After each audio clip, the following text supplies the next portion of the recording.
Hi there. How's it going? Welcome back. It's been a while, right? It's not been that long. It's just been, what, a week or two? Yeah. Getting everything all sorted out, making sure everything's working fine, getting a new schedule set up, and seeing what works, what doesn't work. And, yeah. All that nonsense and stuff. But yeah, I'm back. How's it going with another edition? Not really. It's not. This is not a podcast or anything like that. It's more of a talk show explainer thingy, whatever you want to call it. It is what it is, right? Yeah, so welcome to the Indie Creator Hub.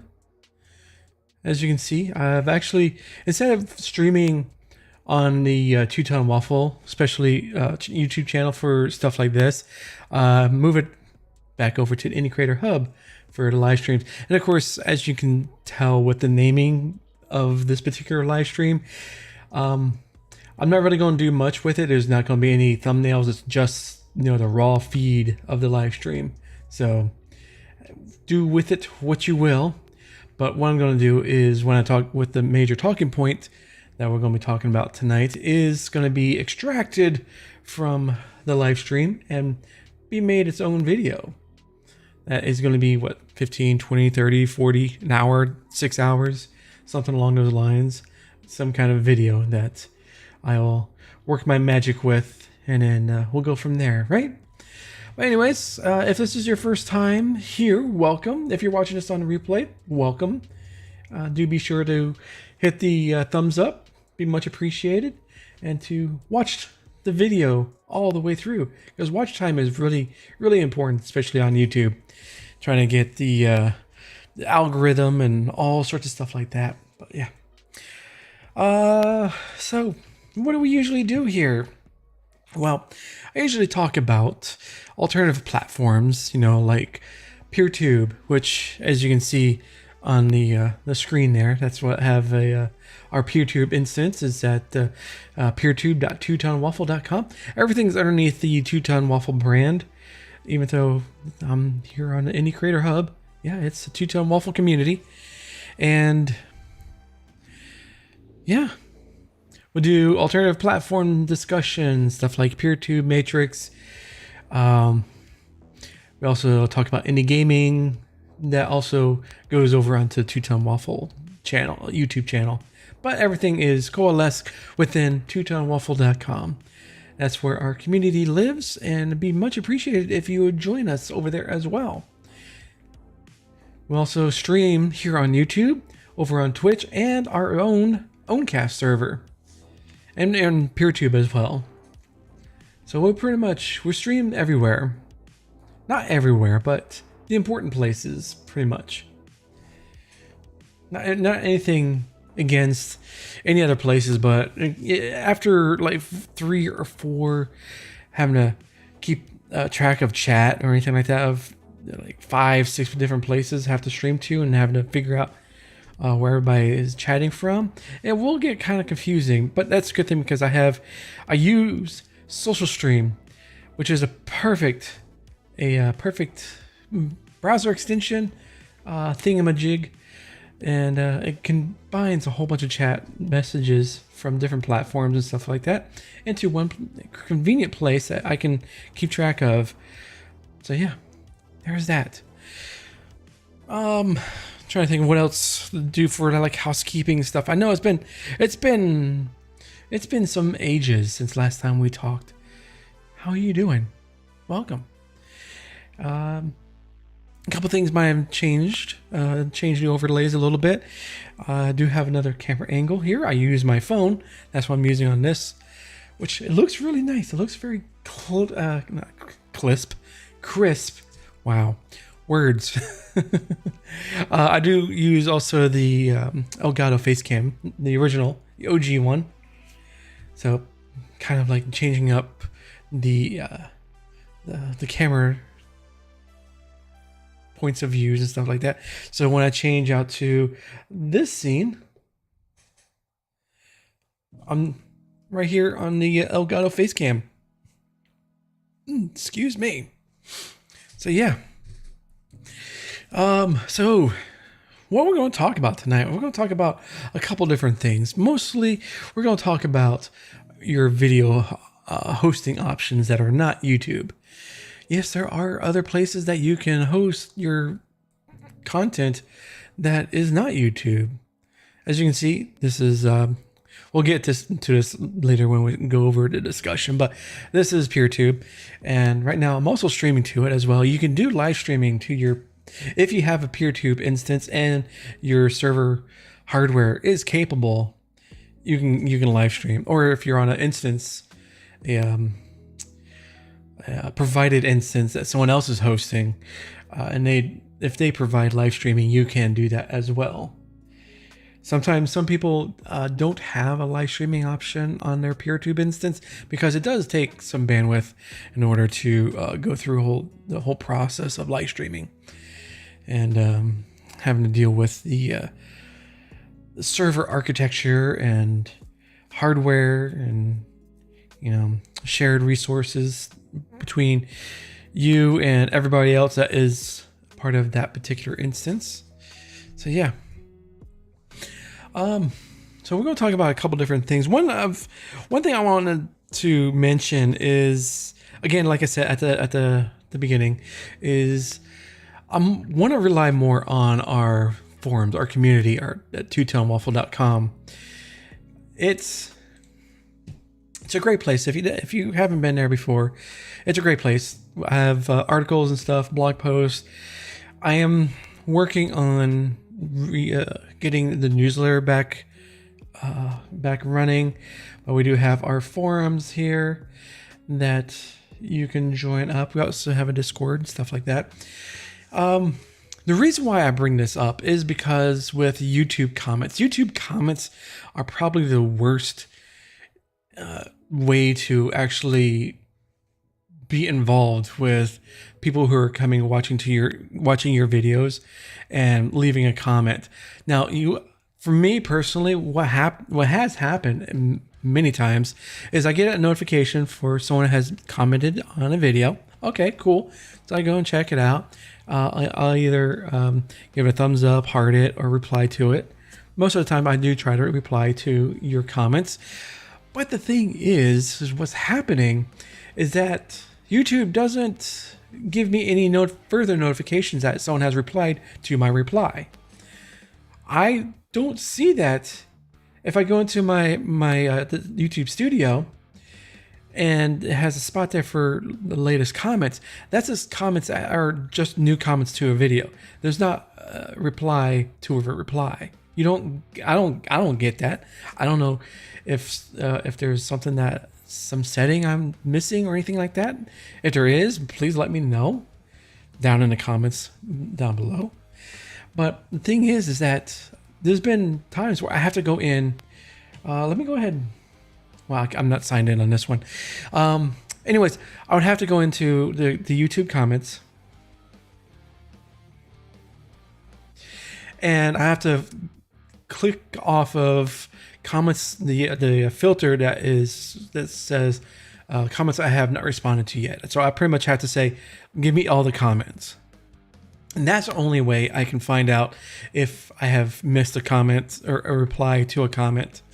So what I really want to try to put out there for all of the videos going forward and stuff like, I've already been doing that, but going forward, I really want to emphasize, if you want to talk about or discuss whatever video topic whatever video that you're replying to or commenting on, go to the link that'll be pinned to the comments in that particular video. Go to our website, go to twotonewaffle.com, and that's where I'm going to have all the discussion. I am disappointed, really, with a multi-billion-dollar company that is a de facto monopoly for video hosting and live streaming of video content, that they can't give a notification if you get a reply to a reply of a comment. It's a weird thing. I know, right? Like, you want to get notified. Oh, someone replied to your reply. Here's what they said. No, it's like I had the reason why this has been spurred on is I had replied to somebody talking or asking about what was it? If they can reset their settings in Trovo, and I was like, I'm not really understanding what you're saying. Can you explain a little bit better? And they did, but I didn't get the notification that they replied until like 2 weeks later. When I went in there, and I was like, why do I have to go through this whole process of finding replies. I have to have everything open for all the replies just to go through. Oh, okay, that's new. That's just, it's a no-brainer. It's something stupid simple that I know a Google or YouTube engineer probably posted up, but you know what? And this is, I saw this on, I forget, on social media somewhere, Lemmy or something like that. The reason why this is not like de facto the official response of what's going on.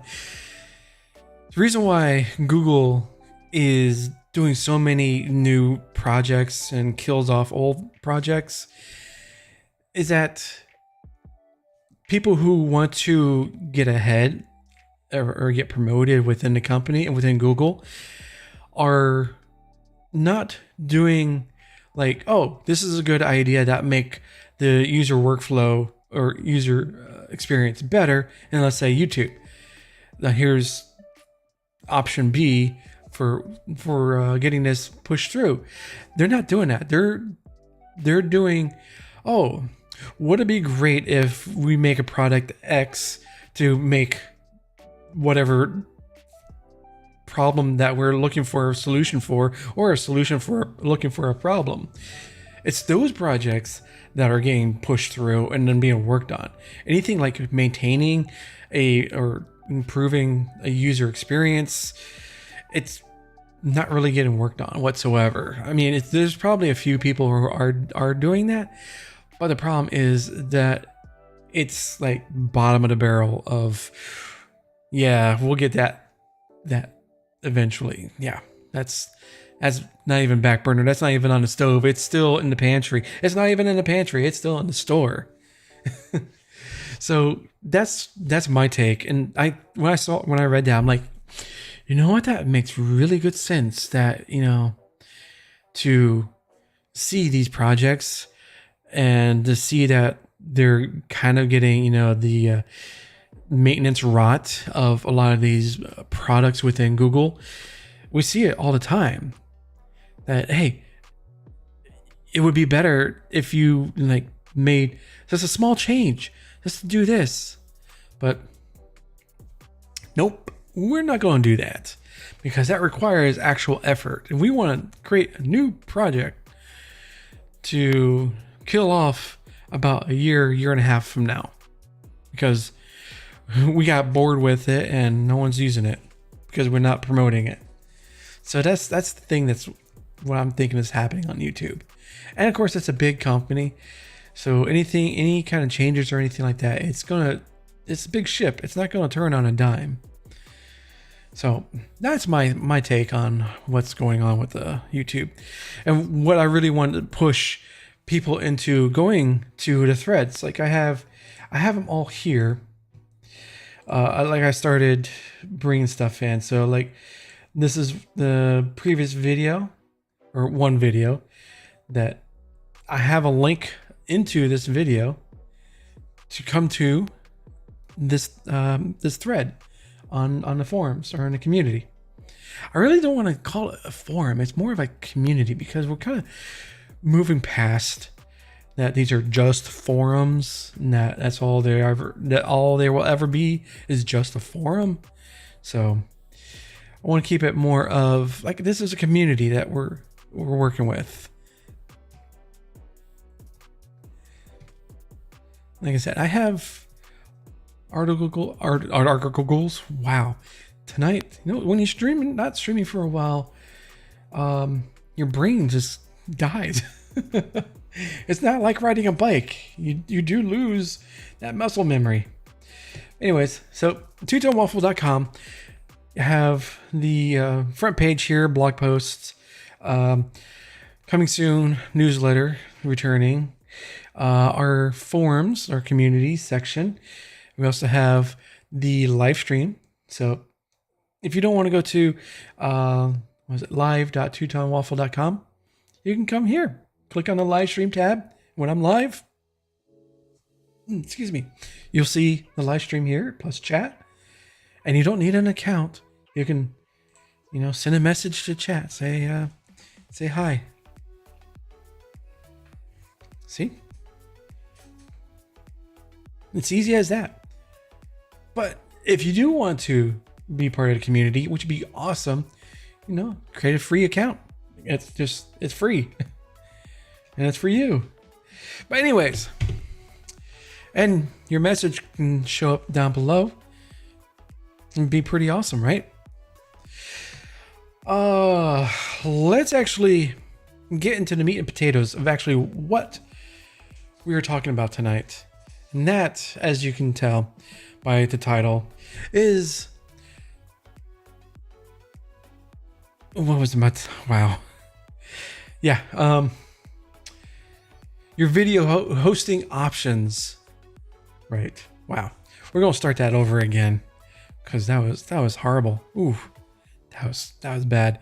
But anyways, so what we're going to talk about tonight is your video hosting options that are not YouTube and definitely not Vimeo, because Vimeo, they have so far gone away from the, self-made or the independent creator, because you have to pay to upload your videos there. Now I do have an option that I'll get to at the end, but let's actually look into one of the options that is completely free, except for maybe having to start up a server for yourself, which is called PeerTube. PeerTube is what we use, or what I use in the Two-Tone Waffle community for hosting all of my videos and also the live streams as well. If you're here for the live stream, you can also watch on the PeerTube instance. But PeerTube is a great federated open source piece of kit that you can download and use on your own hardware if you have your own server hardware. Or what you can do is purchase a VPS somewhere from like Hetzner, which is a great option, or DigitalOcean, Linode, any VPS or any kind of hosting options that you can use is perfectly viable for a PeerTube instance to live on. Now, like I said, PeerTube is federated, so it is part of the ActivityPub network. So any of my videos here, I can easily share out to Mastodon, to PixelFed, or to anything that has a tied into ActivityPub. Now, I do have to preface this that it is, if you don't have any experience of doing any kind of server architecture or building a server or getting started with Docker or anything like that, there is a learning curve. Yes, there is a learning curve for PeerTube, but there are options that are out there that kind of make things a little bit easier. One of those options I use, especially for in this use case, is I use Hetzner as my server architecture, and I use another service called Cloud Run. Think of it as like a one-click install type of service that you can use that is free for two apps. Like PeerTube is what they consider is an app. So you can install two different apps or services on your server for free. If you want to go any further, then yeah, there is a monthly charge. I believe that is like $30.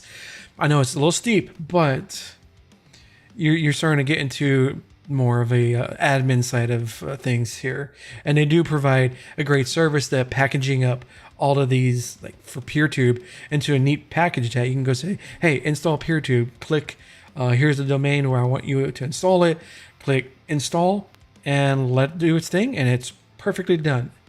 You don't have to do much of anything else, really. The only thing I had to do is set up a what's called object storage. So I don't want all of my videos living on the server because server storage space is very expensive. Object storage space is not so. So I have it linked up to my Backblaze account. So all these videos are actually uploaded from PeerTube into Backblaze, but they're connected. So if you click on like a video here, this is actually playing from my Backblaze account through PeerTube. And that's really easy to do, I'll make a video, or I'll, if you actually, do I have something on the forums or on a community? I don't think I do, but I will in the future, in the very near future. So that is PeerTube in a nutshell, is that you have everything that you can think of, really pretty much that you would see on YouTube. You have your video player here. You have, of course, quality, your play speed. You can go as fast or as slow as you want. You can change the quality to whatever that you have set up as. I guess that's the big thing, because if you go for like 4K video sizes, you got to have in the back of your mind that the better quality video equals a larger file size. So I usually do 720 and like 960. So the file sizes are not large. If I wanted to do like 1440 or even 4K, you're talking multiple gigs, probably even in the tens of gigs, and that severely cuts down on the number of storage space that you can use, or you start using up more of your object storage. So that's the thing you have to think about, is the actual file size of whatever content that you make. And 720 and 1080 are perfectly fine in this day and age, because most of the time people are watching on their phone or maybe a tablet. And you know what? To watch a 4K video on a tablet, I mean, it's cool. If you got like the newest M4 iPad Pros, yeah, no problem. But it's still, it's a smaller screen. So 1080 is perfectly fine. So of course you got, your comments, you got closed captionings that you can, if you put those in, that's available. Chapter markers, stuff like that you can automatically have it in there. You have your, not really an algorithm per se, but it does give you a recommended or other videos that you might be interested in on the side here. Again, live streams. Of course, this is the current live stream. I have, our live stream chat if you want to communicate or chat with myself or anybody else that's watching. You have that free. You don't even need an account. Just create a nickname and there you go. It's easy peasy, lemon squeezy.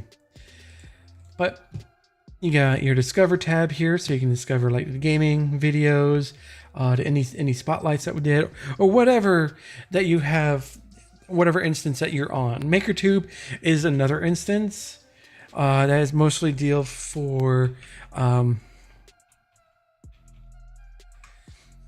the makers, like musicians, artists, DIYers, other content creators. So you have this is a whole nother instance as well that is part of the PeerTube network, as it were. So you get their Discover and how they have their particular instance set up. And the nice thing is that you can follow a channel. And here I do follow someone, Corey Artis. He does a lot of not graphics works, but digital painting, and he does really good artist, I have to say. I mean, if I would compare myself to any other artist, everybody's good, but he's really good, especially he deals more of like flowers, plants, birds, still life, I want to say. I don't know. I'm not a art major, so the words that are coming out of my mouth probably don't mean much or anything at all. But let's see if I can find. But he also live streams through MakerTube and Twitch as well. I'm not logged in, so it's not really going to show for me here, but you get the point that currently there's this person that's live right now. So you get the point that PeerTube is a very functional alternative to YouTube, and it's It's perfectly fine for posting up your videos to get them out on the the Fediverse. Now, I do have to say that, let me preface this, that PeerTube is not for everybody. What I mean by that is that if you have that thinking that, oh, I'm going to set up my own instance and start uploading videos to it, and everyone's going to see it, and I'm going to have great success, get that thought out of your mind.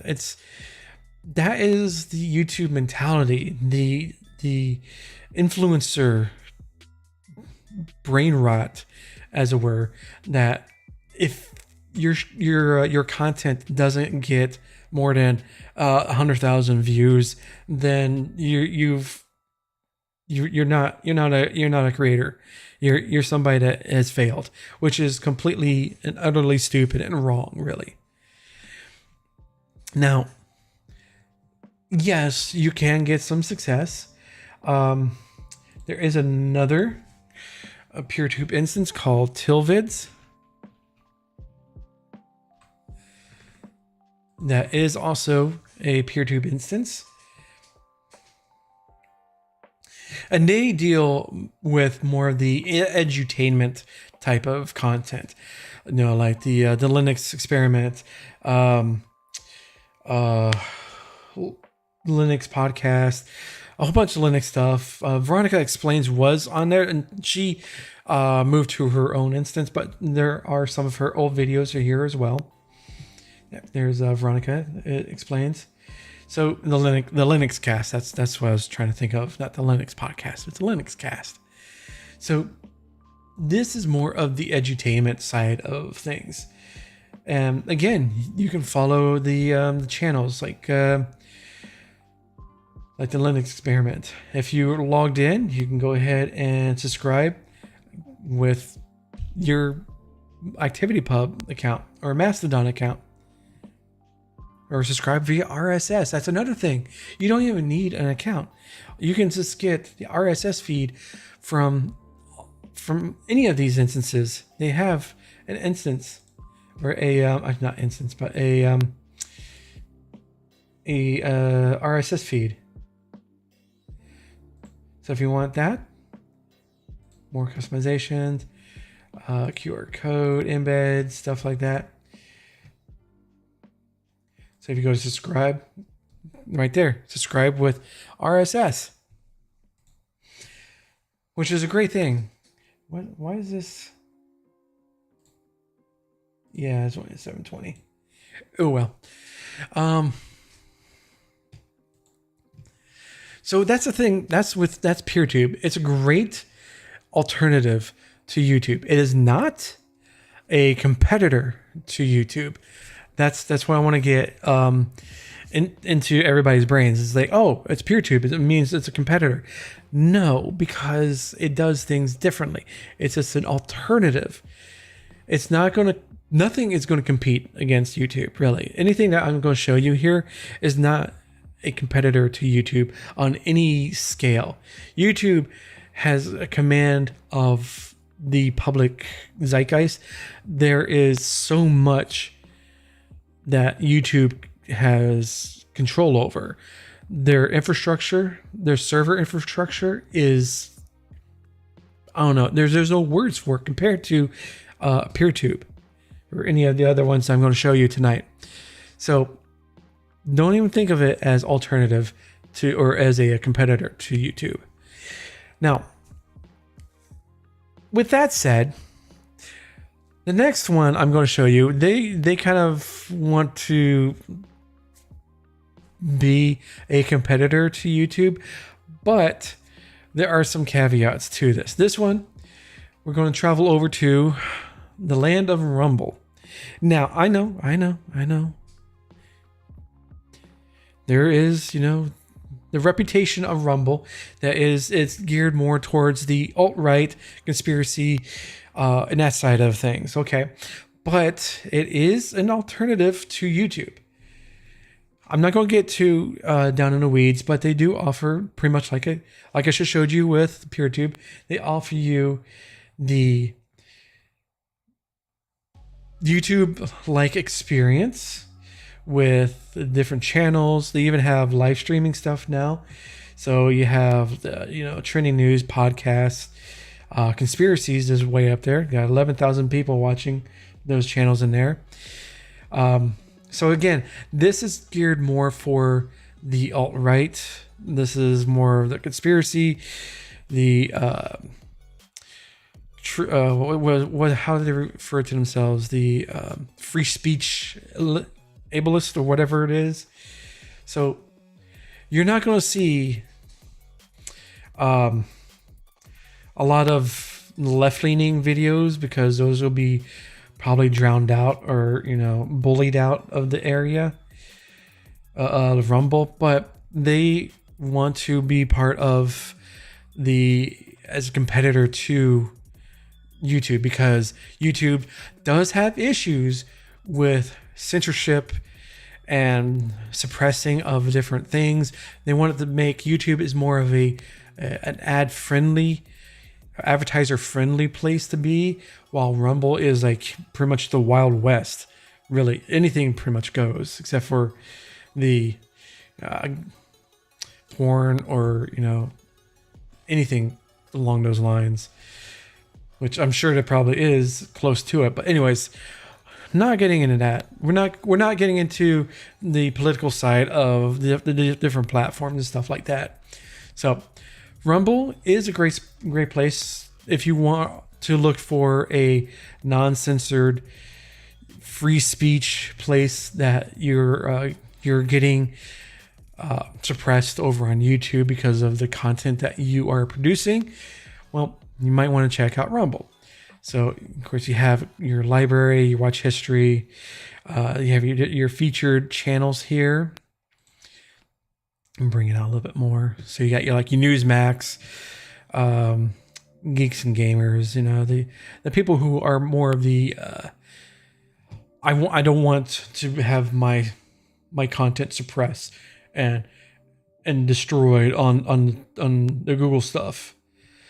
But it's the same thing. You got I'm trying to find a place or something here, but I'm not going to probably get anywhere.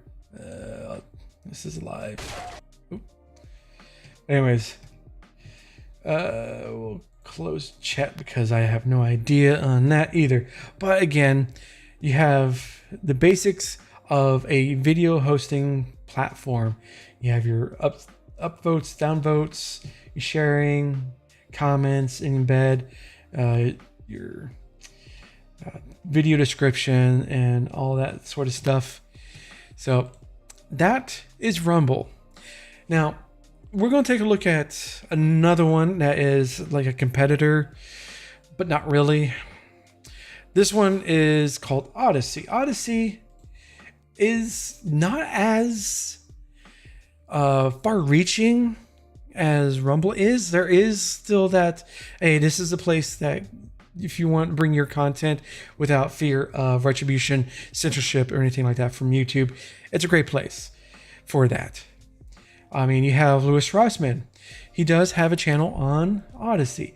Now, what I would think of as, like Rumble is let's compare him as like the benchmark for free speech, anything goes. Odysee is below, and of course you have your PeerTube instances, and then you have YouTube down below that as better be brand safe. You don't want to.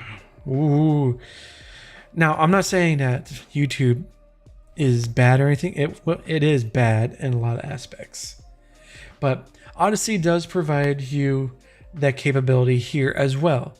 You have the capability of uploading your videos. You have capability of your algorithm with your recommended listing here on the side, comments, your support, save it, share it, stuff like that.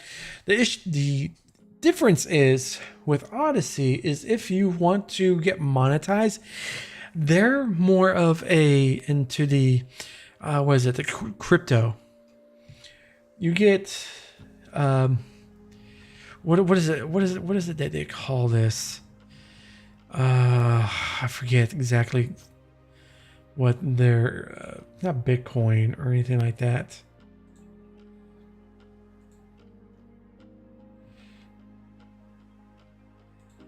Let's see here. But it's a crypto coin that you can earn from watching, uploading, or being part of the actual overall community of Odyssey. And then you can exchange those earned coins into actual dollars. That's how you can get your monetization on that. But that's the difference, is that, well, you have to deal with the crypto side of things with Odyssey.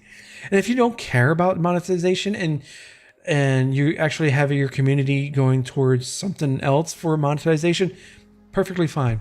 No, you don't even have to worry about the crypto side of things. It's there, so it's whatever. Now, again, you have your different content, as you would say, but it's not as extreme as we saw over on Rumble. There are some pockets here and there, which is perfectly fine, because Odyssey is more leaning to the free speech and the non-censored side of things, which is perfectly fine, and that's great. I would like to see more of that on YouTube, but we're never going to see that anymore. In fact, we're probably going to see a lessening of that. But again, it's not as extreme. They don't have that reputation that Rumble does. So Odyssey is another alternative to YouTube that you can freely put up your content.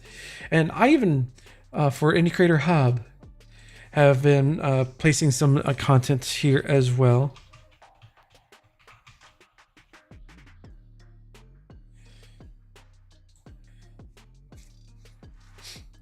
I haven't really uploaded the latest video, so I'll have to get back here. But as you can see, you're not going to get with Rumble and Odyssey, your viewership is going to be much smaller, unless you're putting out the content that caters to the one side over the other.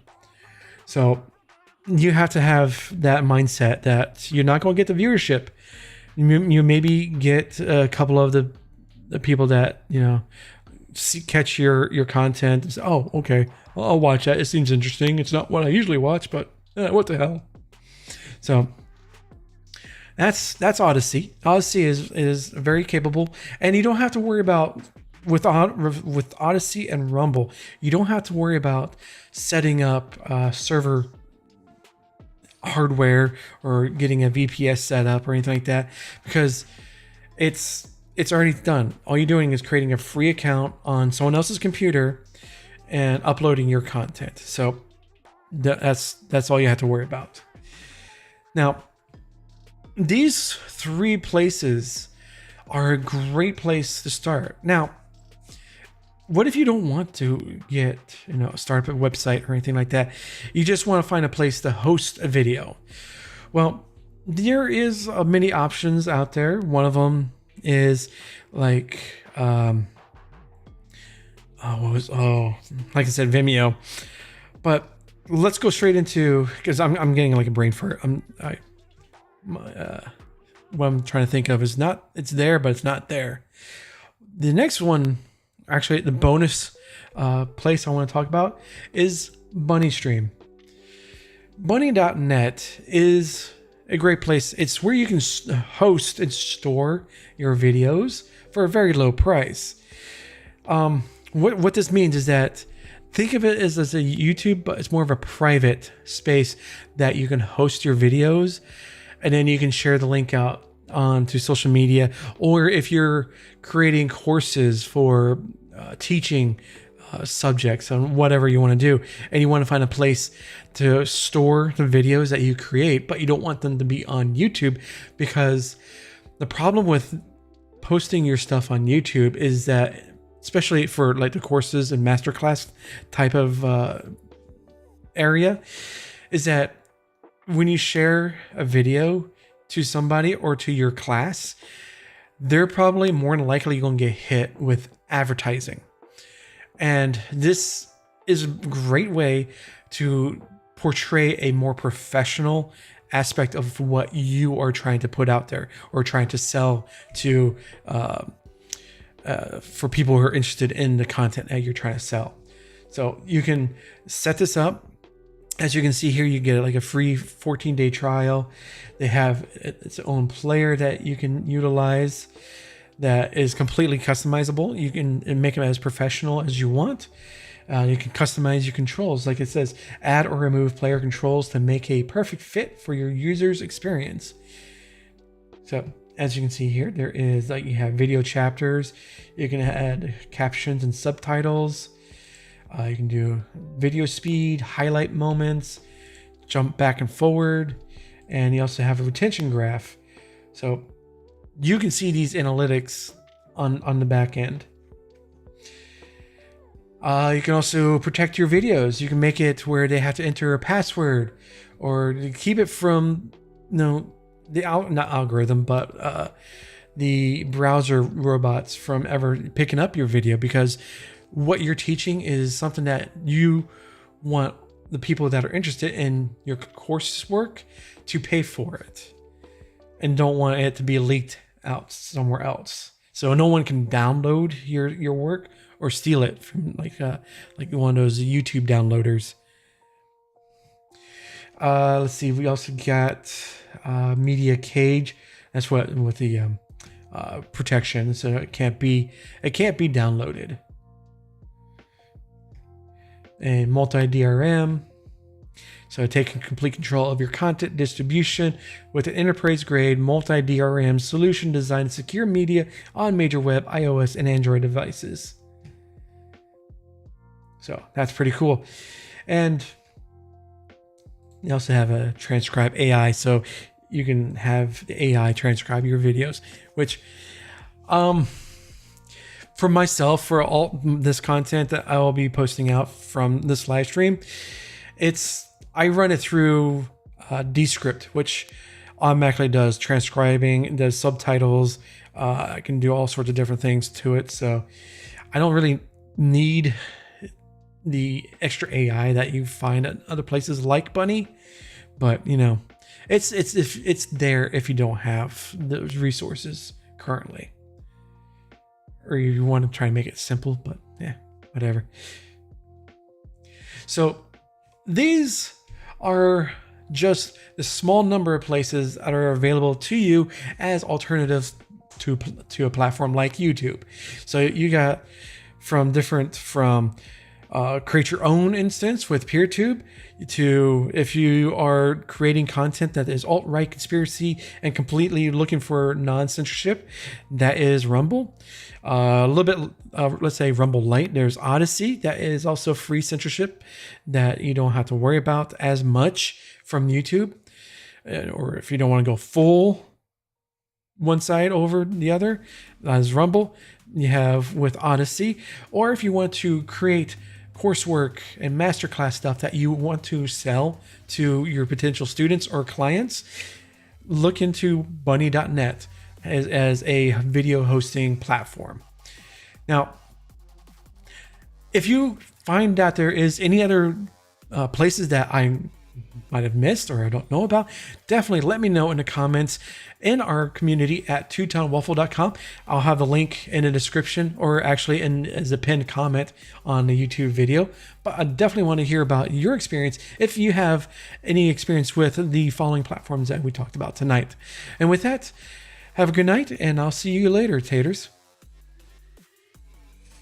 Now, that's just the end of the video, so I'm not ending this stream.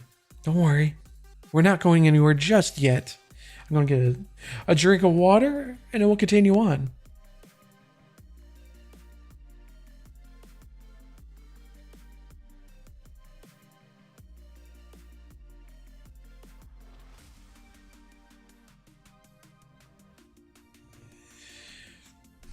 So yeah, that's pretty much the gist of it. I'll go back to advertising my My PeerTube instance.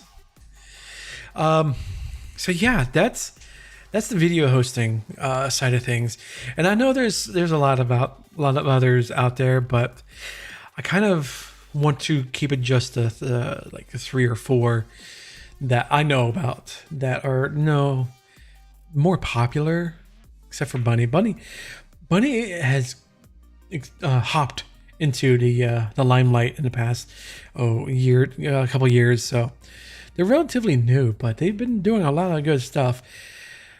So yeah, that is the video hosting side of things.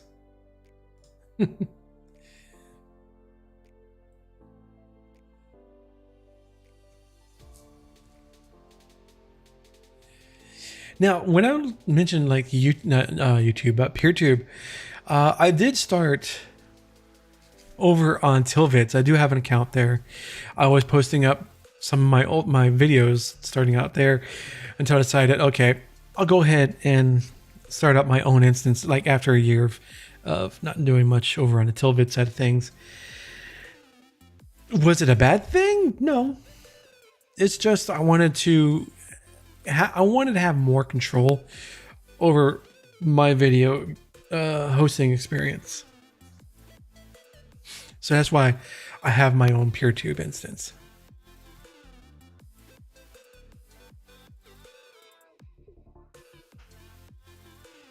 And of course, the first time I installed PeerTube, it was an experience. Let me tell you, yeah, having to go through the install instructions for. I have a video that I did a live stream of it. It was like a good 2 hours of getting things set up.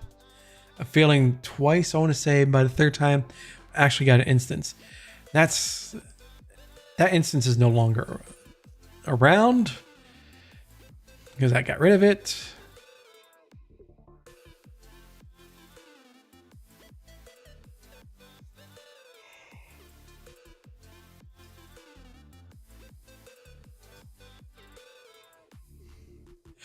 And also, I like PeerTube. I love Owncast. I love all these open source stuff.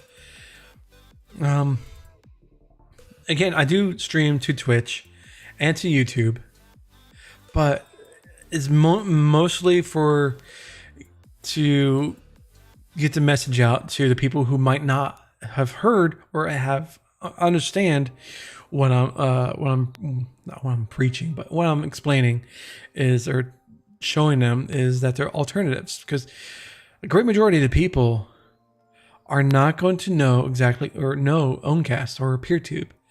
All they know is YouTube, Twitch, and Twitter. Now Blue Sky, Mastodon, and Threads. But majority of the people don't know about these alternatives whatsoever.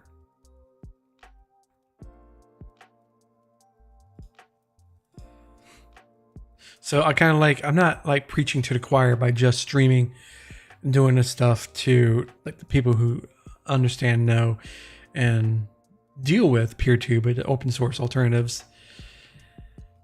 So that's my goal, is to get the stuff out there so people can understand it and see that, oh, I don't have to just use Twitch. I don't like what Twitch is doing. I don't want to deal with the ads and all that other crap that Twitch does, but I understand it and I can learn these alternatives. That's what I'm trying to do, and get people to understand about these alternatives. And again, all this stuff is more than likely not going to be for everybody. I know many people who are interested in Owncast but don't have an interest in using or utilizing Owncast. They have other things that they use and are very happy with, and that is perfectly fine. Right now, I'm just going through some of my my stuff here.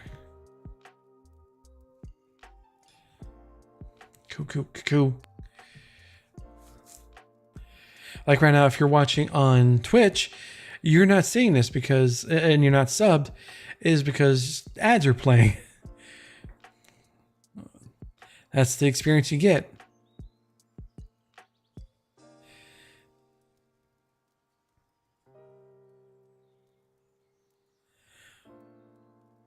Like pre-roll off for the next 9 minutes. It should be the next hour. Because I have ads in progress for the next 20 seconds here.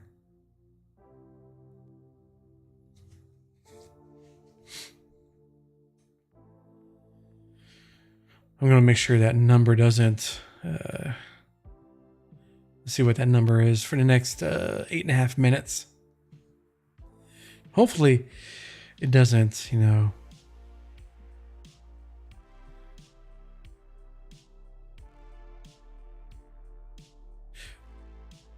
Wait, hold on a second. It showed ads in progress for I called it like less than a minute. Ad now is showing ad starts in 5 minutes. What?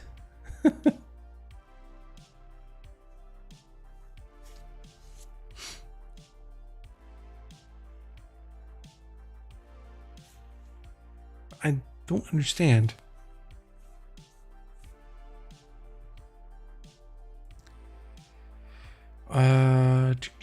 Let me add.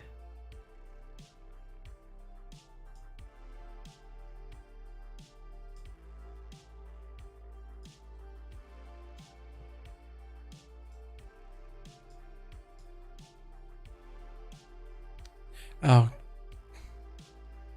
emote only was gone. Oh well. Yeah. I have it where the when the live stream ends, the chat room goes into a emote only. I was messing around with Twitch chat. It's just .fr, and it should have turned off the emote only option when I went live. So, oopsie.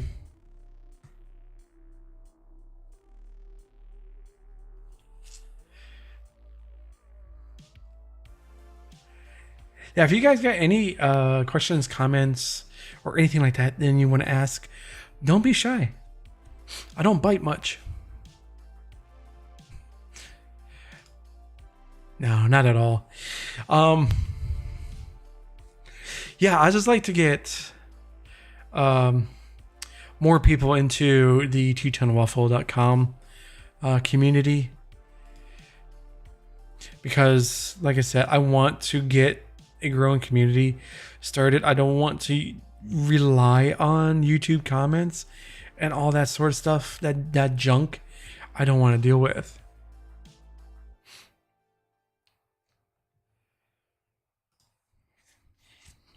My nose is itchy.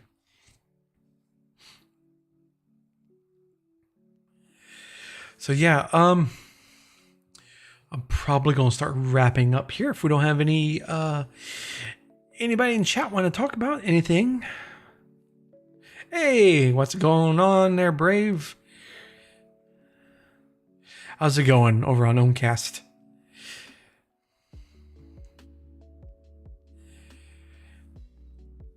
Yeah, I don't like this stuff that with the Twitch ad stuff. I was very confused with why I was saying that it was ads in progress, but ads are going to start in the next 2 minutes. I put it up for 3 minutes of ads every hour. If you're watching on Twitch, I'm sorry, but that's what Twitch wants, and that's what Twitch gets. And I get my 1 to 3 cents per live stream. But yeah, so I really like to try utilizing. Oh, it's your first time watching live streams on alternative platforms. Nice. Well, welcome to Ohmcast. If you have any questions, don't hesitate to ask. So what brought you over to Ohmcast? Because I know for my first time experience in Owncast. Oh, I can't remember. I think it was. I was watching. I was actually no. I was looking for alternatives, and I had looked at Owncast before, but I really didn't give it a really second thought a couple years ago, until a year or two later, and that's when I started fully embracing Owncast, because it's true. It's something that you can start up quite easily and get going and have full control over. You can do whatever you want with it because it is yours to control. You don't have to answer to the likes of Twitch or YouTube or anybody else. And again, for like you that came in there, you don't have to have an account. That's a really nice, great thing, is that you can just start chatting. I mean, you can if you have a Mastodon account or ActivityPub account. You can connect the two, but you don't have to. You can be Brave Ardenel for or however long you want to be, or connect your Mastodon account. It's up to you. The choice is yours, really. And that's the great thing about it. And there's so many people that are utilizing Owncast now. There's myself, there's ETY, there's Hamish, Ozonecast, Hatrix, there's I'm blanking on a name. He plays the piano. He's gonna start he's probably started already. But yeah. Mastodon Instance, which I follow, has promoted a hashtag software where this week's theme was recommending alternative Fediverse platforms front ends. Yeah. Oh, Fediverse. Yeah. That's a great account to follow if you want to find some great stuff to pay attention to. Though this live streaming initiative was really interesting. Also, I had never heard about Funk Whale. Yeah, there's so many different branches of the Fediverse tree. That's actually pretty cool. What was it? The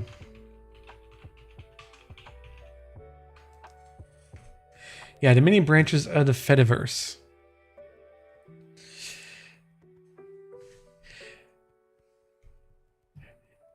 All different stuff, especially for like multimedia. You got Owncast, PeerTube, PixelFed, Castopod, and Nextcloud, Funkwhale, and I think there's one other.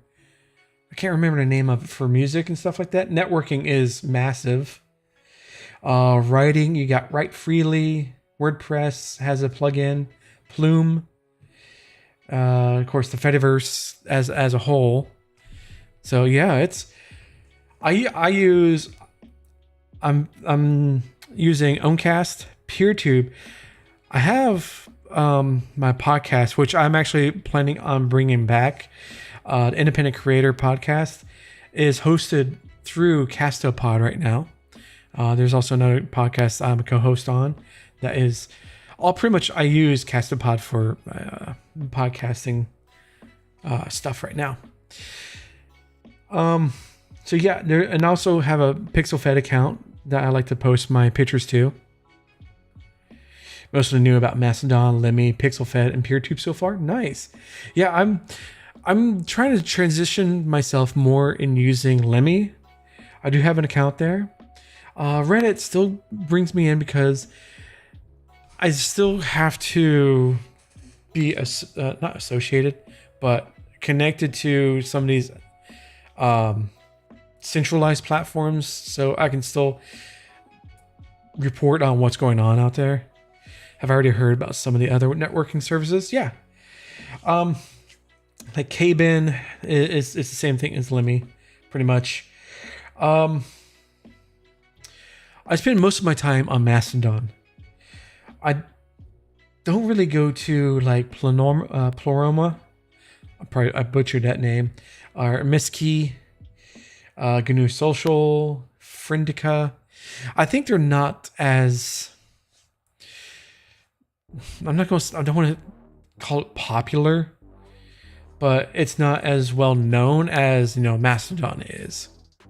So something that you would have to look into if you're more into like non-Mastodon. If you don't want to go into that side of things, there are options, and that's a nice thing with the Fediverse ActivityPub. There are so many different options. Oh, I also forgot Matrix. We have a Matrix server as well that is tied. I have it bridged to our Discord server, so people who ever talk in Discord, it shows up on Matrix, and then vice versa.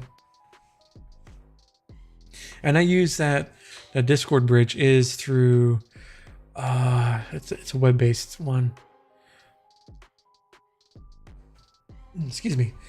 I'm blanking on a name. So many names tonight. But it's awesome that I've got some more people coming in to the Oancast side of things and to experiencing it. Now, there is a handy place. I'm assuming you came through Oancast itself and you know about the directory, right? There's a great. It's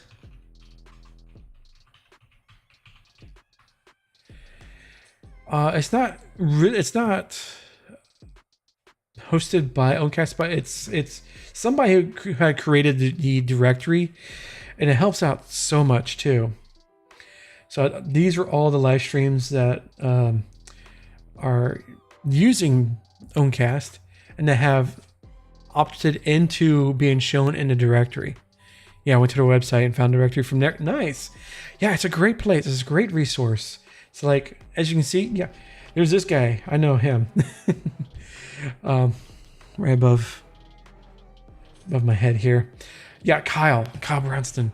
Yeah, if you're looking for if you'd like to watch someone playing piano and guitar, definitely check out Kyle. He streams every Tuesday, 9 p.m. ish, Eastern.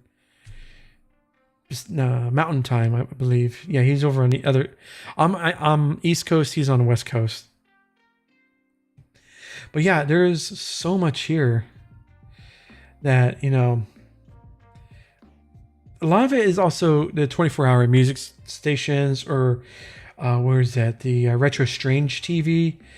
If you want to watch a couple, like they do, it's 24-hour, 7 days a week. They play old TV shows, or the not from like Mystery Science Theory 3000, but it's kind of like the old classic TV shows, horror, sci-fi stuff.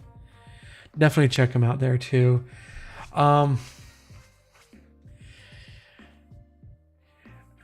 There's also, I don't know if you're more interested in just watching Oancast streams, right? You're not gonna. You're not. Are you a streamer as well?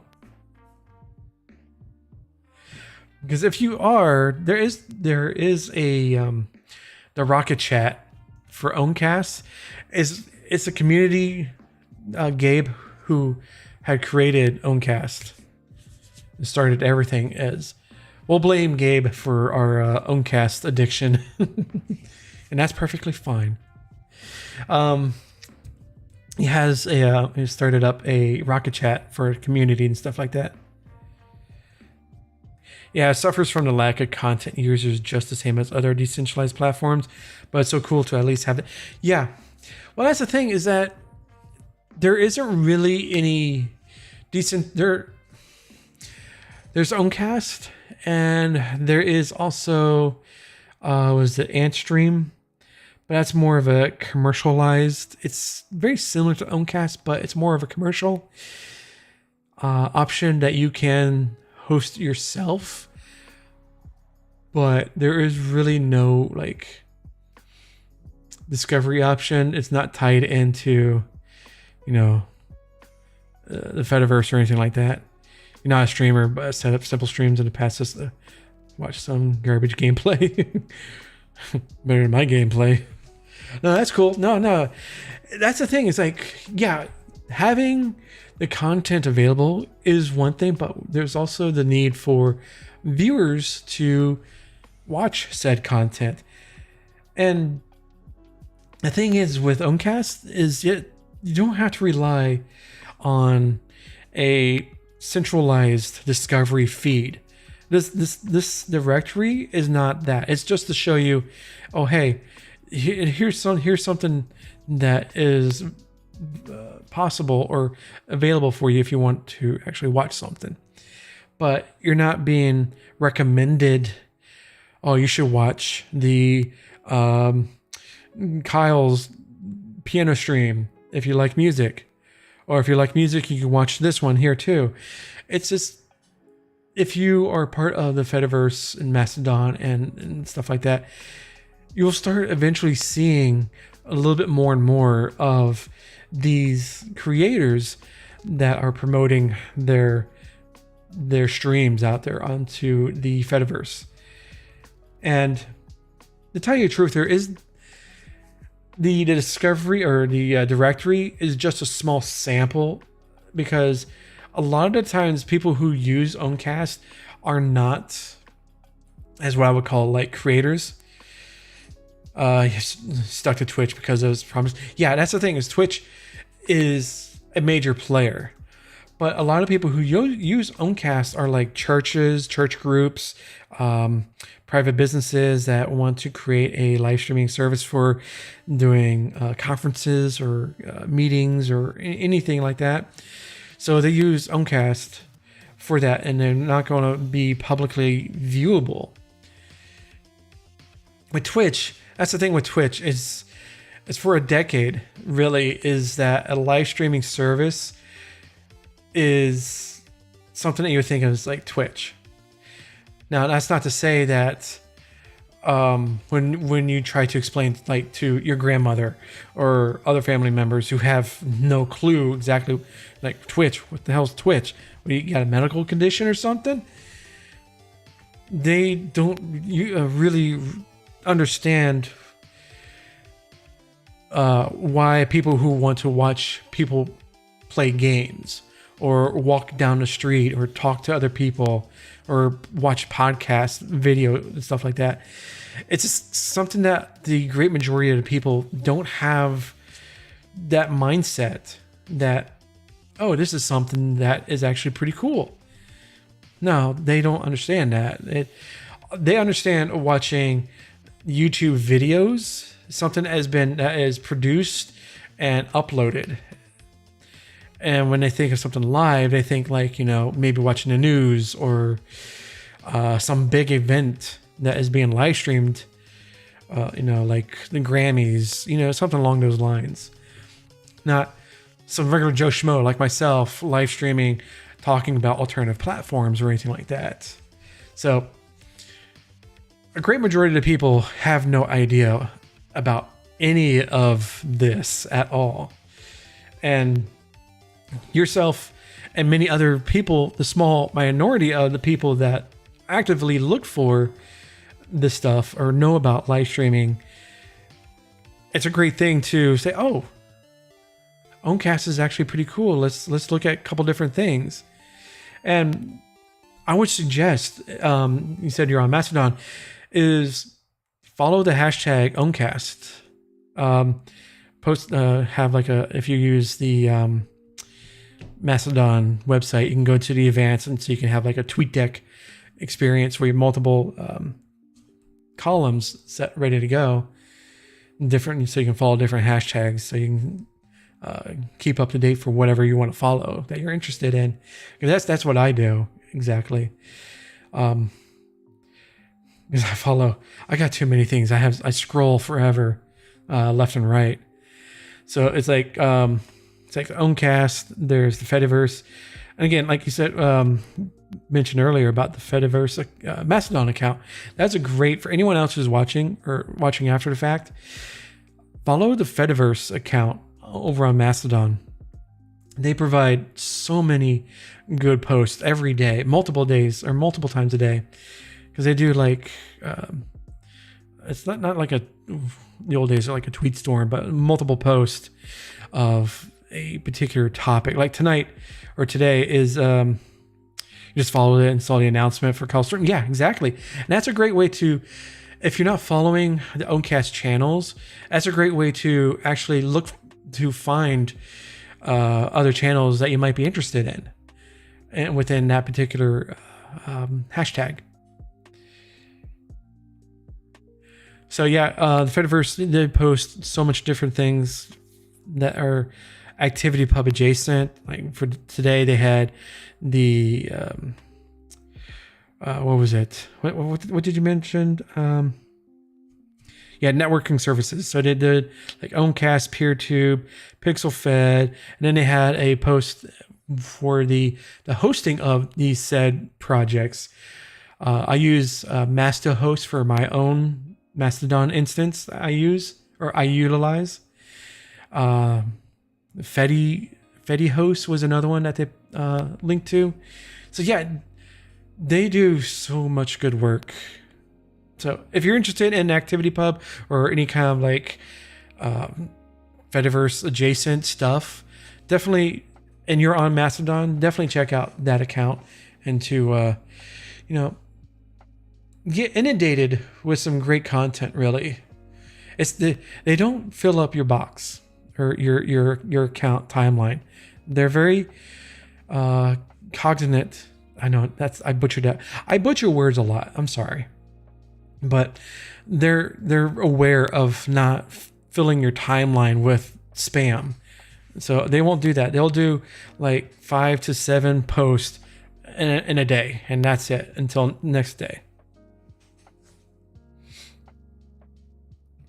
But yeah, with Calstream, he's great because he plays the piano. He does a lot of original works, or not original works, but a lot of cover. Different songs, and you can do requests and all sorts of good stuff there. You want to start self-hosting so bad, but don't have the hardware or money for investing into a setup that could support it all. Oh, with Nextcloud, Fediverse, yeah, that's, you're talking NAS system. If you want to do all the self-hosting, yeah, that's you're gonna that's an upstart.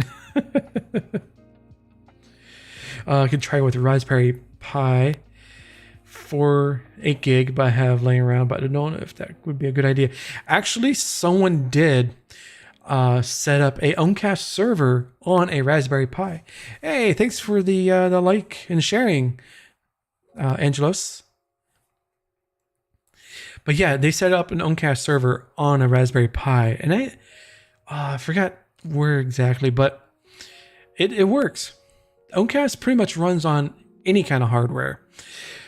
You're talking about your self-hosting there. I've actually started a home lab.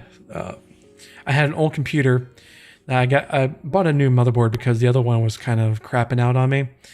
So I have it set up. I installed TrueNAS, and I haven't really got to playing around with it because I went on vacation a couple weeks ago, and I didn't want to really get started on something. And then of course, was without internet for like a good 3 to 4 days after we got back, and it was a complete for like 2 weeks. I was like, I don't want to mess with this right now. But one thing I am going to be working on is setting it up, start playing around with TrueNAS, Proxmox, and just to play around with like self-hosting programs, and just to figure out which one I want to settle down with. And that's what someone I know, he comes in every once in a while over on the Twitch side. He's set up his home server with, I want to say, Proxmox, but I want to start offloading a lot of, because I use a lot of cloud storage for my videos and stuff like that. I have like a 2 terabyte hard drive and my Mac Mini that I post everything to. But the thing is that I want to try to offload the hosting onto like a NAS that I want to start up. And the thing is I'm on eBay. What I've been hearing and what I've been seeing on eBay, buy like used enterprise hard drives, anywhere like the 2 to 4 or 8 gig, or not gig, but excuse me, terabyte. Start out with that because they're like 30 to 60 bucks a hard drive, and if it fails, it fails. It's like you're not paying a couple $100 for a large terabyte hard drive. And spinner drives are probably the best thing for right now for data retention, because you don't really need the like a SSD or anything like that because those are more expensive really, but spinner drives are the thing to get. So I have my eye on getting at least 2 to 3 hard drives, setting up a pool array or RAID, whatever it's called. I'm learning the lingo, as it were. And then just start messing around. If you mess up, you blow it out, start over. And the nice thing is that you can also set up backup. So if you do mess up, you can restore from a backup. So yeah, that's my process. Is it's sitting right in the other room. It's on, but I forgot to. I think what happened, because I tried to go to it, but it's not pulling up on the IP address that it has. So I think I didn't set up the static IP on it. So I think the IP address got refreshed. So I don't know what it is anymore until I have to set it up as a static IP. But I want to wait till my hard drives are in to start messing around with it. Brazil's used market has terrible pricing. People overcharge for bad, very old hardware all the time, but I like the principle. That's a very good way to get. Yeah. And the onset there, the cost is not as high as if you're buying new parts. It's still going to cost a little bit, but it's not astronomical. You're not, and if something does go wrong with it, you're not out a couple $100 when a board or drive just craps out, because you gotta have that in mindset that okay, something will go wrong. It's just a matter of when. It's not if, no, it's when. So you had that mindset. And I know, I'm taking you're in Brazil area. Many other countries like European countries, or even South Asia, or Africa, or any other South American countries, North America, Canada, whatever country you may be residing in, the pricing and of course the used market varies no matter where you are. Even here, where I'm at in the US, it varies depending on where exactly in the US you are. Like if you're in the middle of nowhere, the US, like Oklahoma or Ohio, the number of people that probably have access to old computer parts, they're probably trying to offload them, is lower than let's say if you're like in the Northeast, that's like New Jersey, New York, Philadelphia, or Pennsylvania area. So again, it's just a matter of wherever you live. But the thing is to have fun. Just to mess around, experiment. Just if you get all your stuff together and just to see if you like it. Because I know my process of doing all this stuff is I like to get hands-on with the stuff. That's why I have set up the PeerTube, the Owncast, the Mastodon server, the Matrix server. I have all this stuff and the hosting with the VPS and stuff like that. It's just fun to play around with. It might not get utilized as much as I like, but hey, I get the experience of actually messing around and, getting your hands dirty in the settings and trying and doing stuff like that. That's the best thing that you can do, really. And for like Owncast, there are Hetzner. It has a one-click install, so you don't. It runs on like the. For me, I'm using. I pay like $7.50 a month for running my own cast server. And right now, it's about 30% utilization on a CPU. Where is it? There it is. Hardware. Yeah, 30% CPU usage. Memory is 21. And I'm running three different transcodes. So I have like low, medium, and high. So you can watch me at like 480, 1080, and at 1440 or source. And that's utilizing 30% with all three. So, and that's pretty good. And I do have to say that I am affiliated with Hetzner. I do have a link on the YouTube side of things and stuff like that. So I have a affiliate link for Hetzner.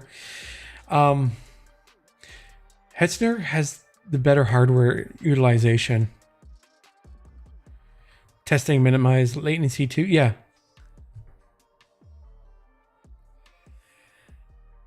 And like I said, Hetzner has the better hardware. I started my own cast experience with DigitalOcean.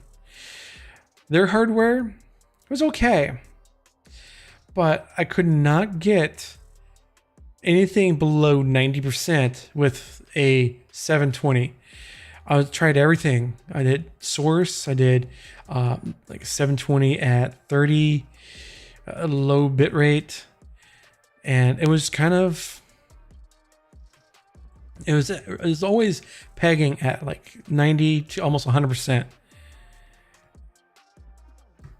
Yeah, latency right now, I'm looking at the graph. I am roughly around like 13 seconds, which is not great, but it's perfectly fine. It's perfectly fine for an Oncast or streaming. If you wanted to do like sub 1 second, you're going to have to find some beefy hardware, and that's going to be paying out the wazoo. I don't think, I shouldn't say I don't think I've but I'm sure there's probably someone that has very low viewer latency of 1 second or less. There's probably someone out there that utilizes Oncast and has that capability, but I would definitely like to find him and ask him, hey, what's your hardware? What are you running on? That'd be very very interesting to see or to find out.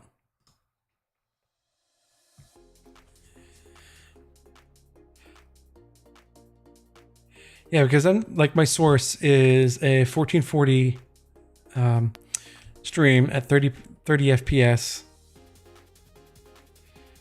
and I'm running at like 47, almost 5,000 5K BPS.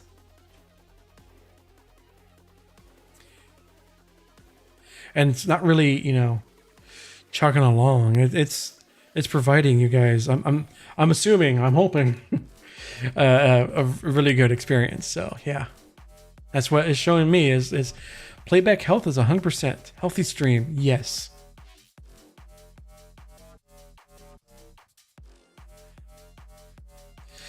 It's a much better experience over on Oncast than it is over on Twitch. So you guys are getting the better stream.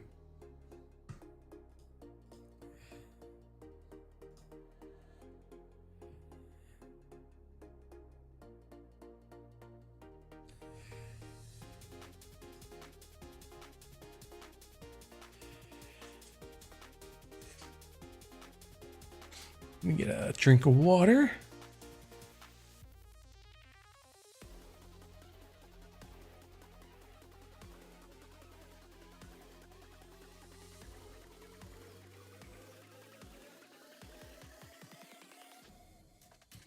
Oh yeah.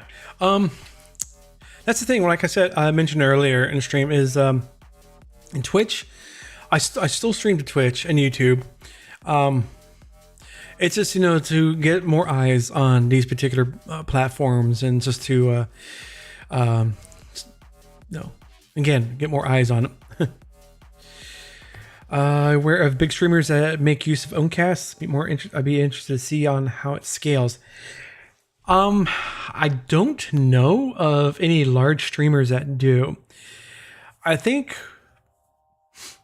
don't get me wrong, I think what the mindset for large streamers is that they want a path of least resistance. They don't want to think about setting up a server or having someone set up a server for them. They just want to hit go live and do a live stream, and that's it. That's all they want to think about. But I'll definitely have to look into see if there's any large streamers that utilize Owncast. That's actually a very good question. I'll definitely check it out, or definitely ask around. Or if anybody out there knows a big streamer that utilizes Owncast, definitely let us know.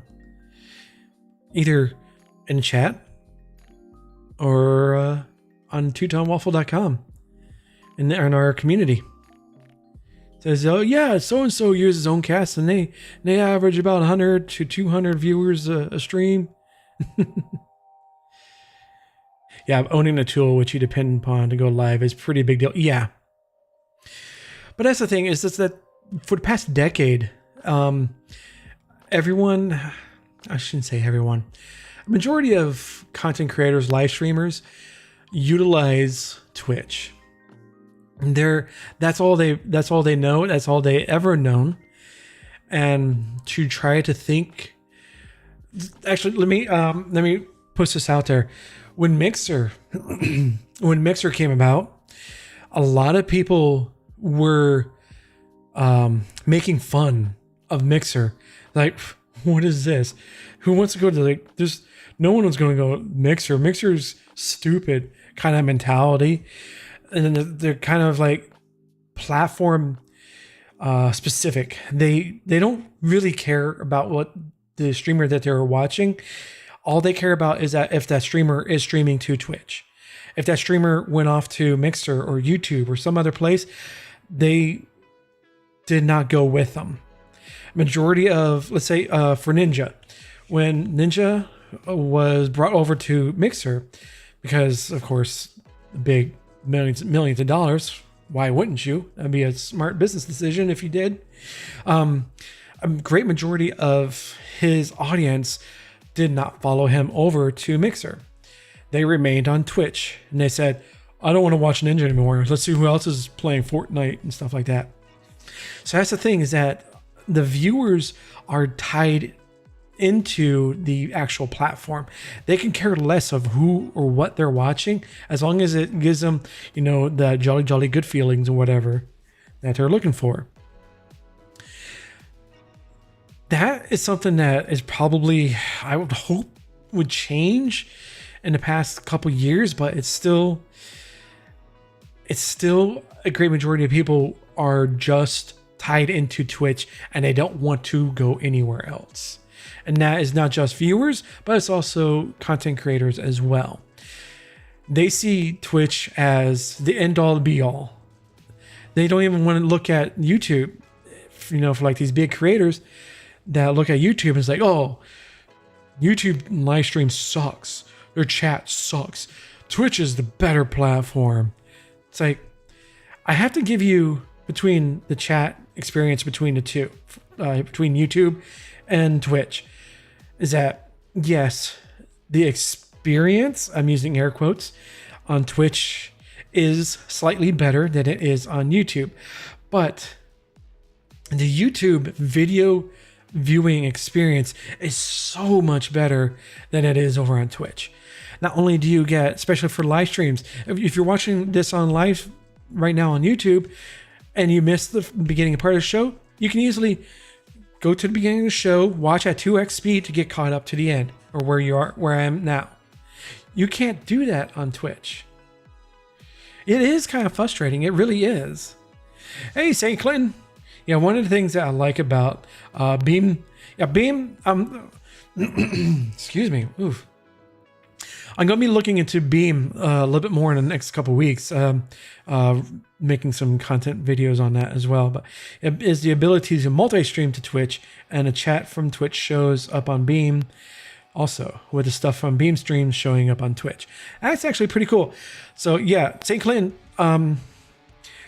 that's in chat, is actually you stream over on Beam as majority now, right? Because you used to be over on Arena, which is yet another alternative. But I don't know about with their Arena. I went through their Discord today. I'm like, oh, what's going on over here? But anyways, I diverse. But yeah, definitely gonna be looking into Beam, and seeing pretty much what I'm going to do is like the user experience of starting up an account, going through the whole process, what the experience is as a viewer. I really don't have much experience, but definitely that's what I do. I've pretty much streamed and used almost every single live stream service that has been out there. So yeah. So Beam is your now main streaming place. So cool. I'll definitely have to give a follow for, I don't know. Yeah, I think, well, no, I have an account over there, but I have to understand it a little bit more. But yeah, I've been part of like Trovo and all sorts of stuff. All right. Hey, thanks for coming by. Yeah, I'm definitely, my usual streams is Mondays, except for this week. I pushed it to Tuesday, but I definitely stream on Mondays every week. And Sundays is more, I'm going to be next month, starting September 1st, I'm going to be doing what I call First 2 Hours, where I play a game from my backlog on Steam. Most of it is indie games. So that's going to be starting up second season of the First 2 Hours on September 1st. But definitely, thanks for coming by, and hope to see you again. But yeah, streamed on Trovo, Glimish, Livespace. I really enjoyed Livespace. I was hoping that they would start up or become something, but unfortunately they shut down. Same thing with Glimish. SharePlay, that's extremely slow burn. To put it bluntly, I have very low hopes for SharePlay, but I do hope they come together or they do something. So yeah, multiple streaming places I've been to. Twitch, Mixer, YouTube, Facebook Gaming back in the day when that first came around. Nowadays, no thank you.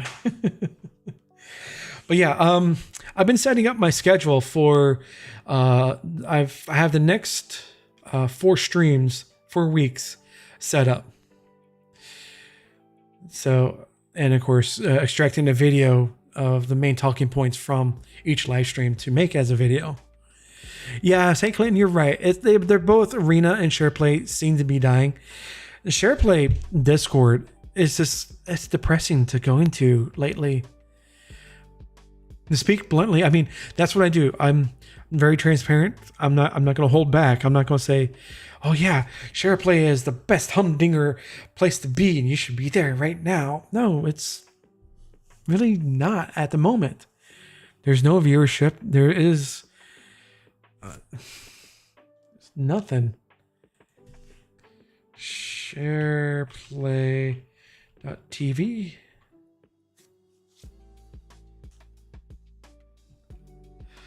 Yeah, you got 3 people streaming right now.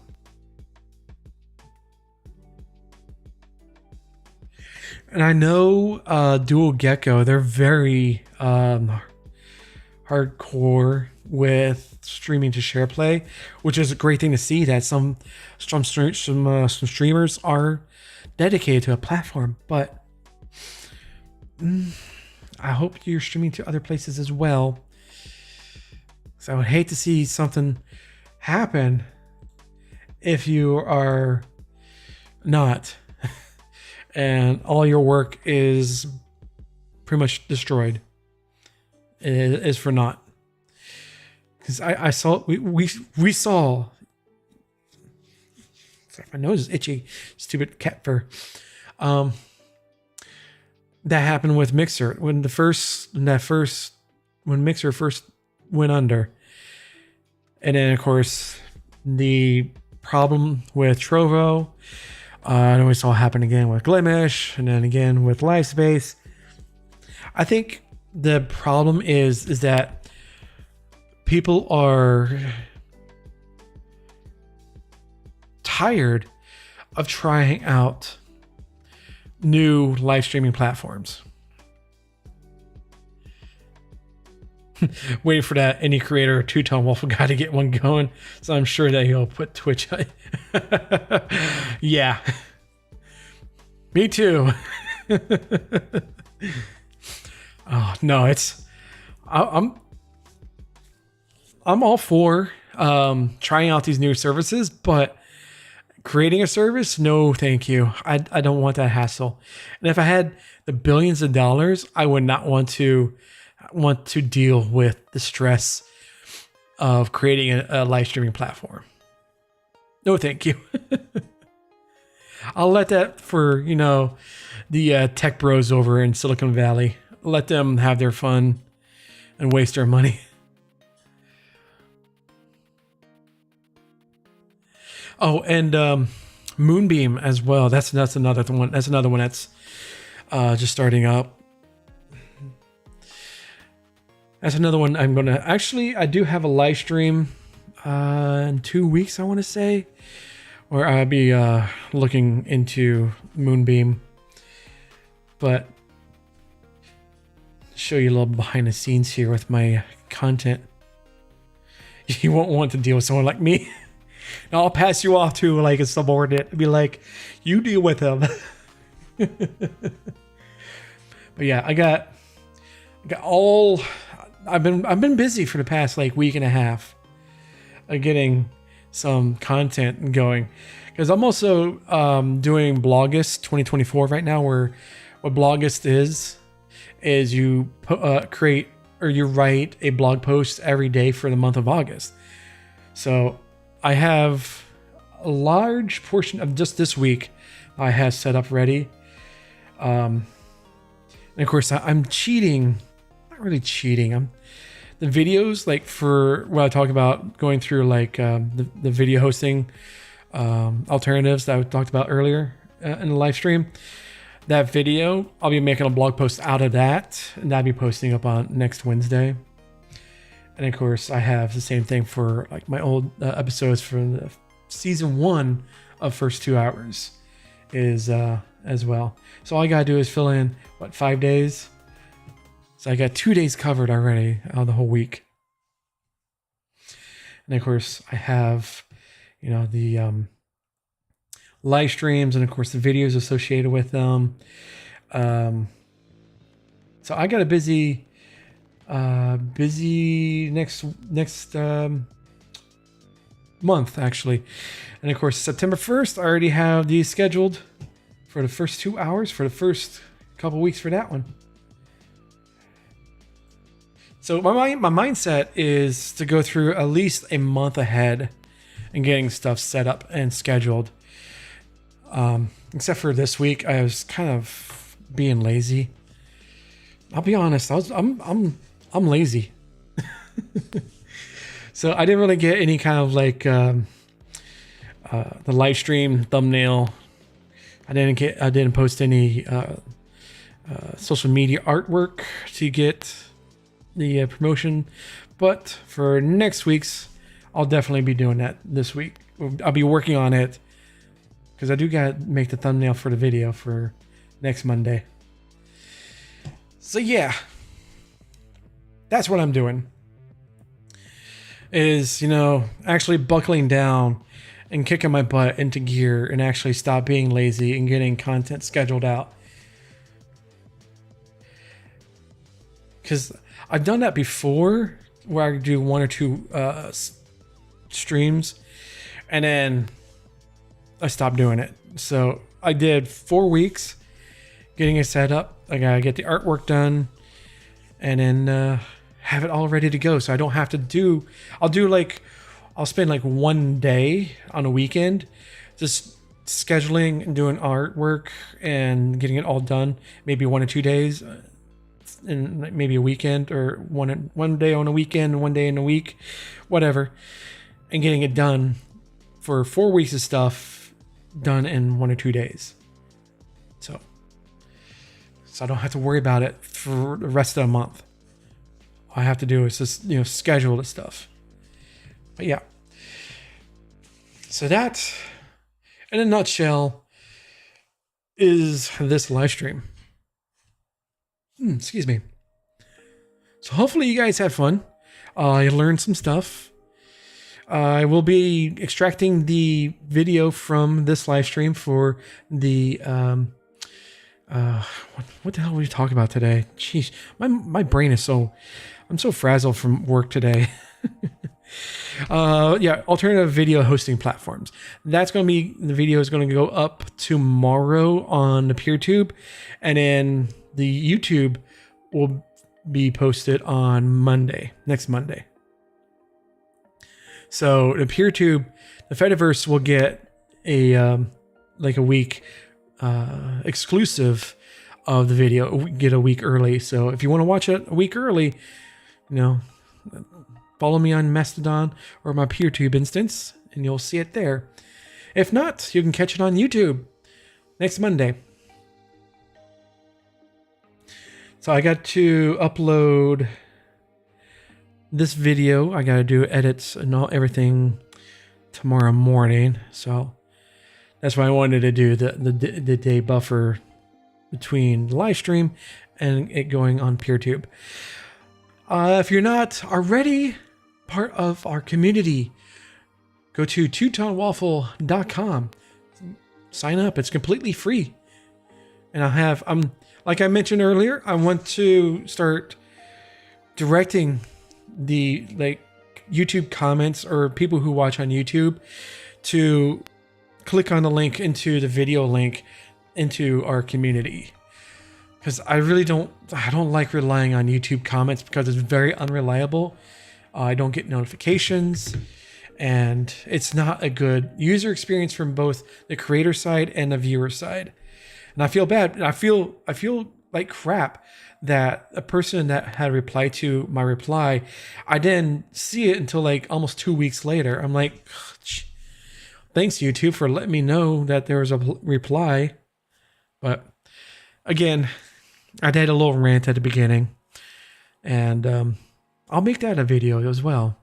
Kind of like, hey, if you want to chat, have a full discussion, or just talk about whatever video that you want to talk about, click the link that's in that pinned comment and come to the forums, where it's a better experience. Your comment doesn't get lost, and I can respond to you quickly. That's the better way to be part of the community if on YouTube you want to talk about the videos. But I have rambled on for far too long.